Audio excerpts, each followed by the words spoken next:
For the past 5 years, Warren Buffett and Bill Gates have been asking their fellow billionaires to sign the Giving Pledge, a promise to give at least half of their fortunes away to charity. One of the early signers was George Kaiser, possibly the most modest billionaire in the world. My motivation for philanthropy was largely guilt, because I realized that I gained advantages by being born in an advanced society with loving parents. And if I had not been born in an advanced society of loving parents, I may not have had the opportunity to accomplish what I did. I'm responsible neither for my genetics nor for my nurturing. So I focused in addressing my philanthropy less on my historical or my life experiences than I did on what I thought the purest form of charity was, and that was to give all children an equal opportunity at birth. The mantra of our foundation is that no newborn child bears any responsibility for the circumstances of his or her birth, and yet his or her future is heavily dependent upon those circumstances.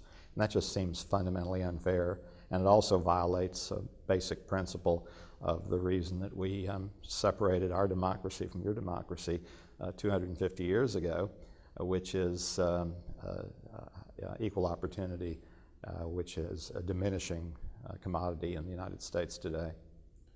Now, short of declaring independence again, what does that mean in practice?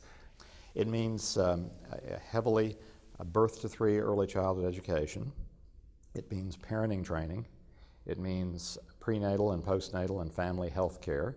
It means, I mentioned teen pregnancy, because one of the best predictors of poverty is the age of the mother at the birth of the first child and the spacing between children. And it means working for alternatives to incarceration of women who are convicted of nonviolent crimes.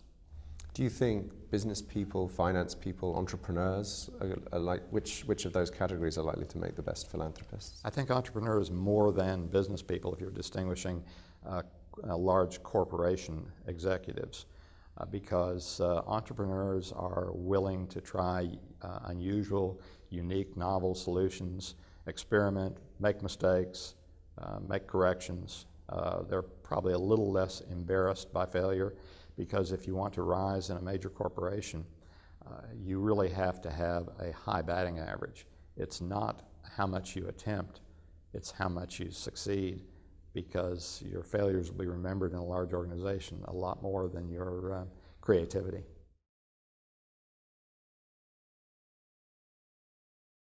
There's no question about that.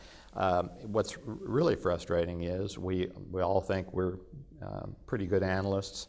We think we can evaluate what's likely to work. And in social intervention, in social program intervention, only a very small proportion of attempts work. And it is quite frustrating because it sounds good, it intellectually should work, and it doesn't. And the key is really tackling and blocking, to use a uniquely American term, implementation, rather than the perfectly designed program.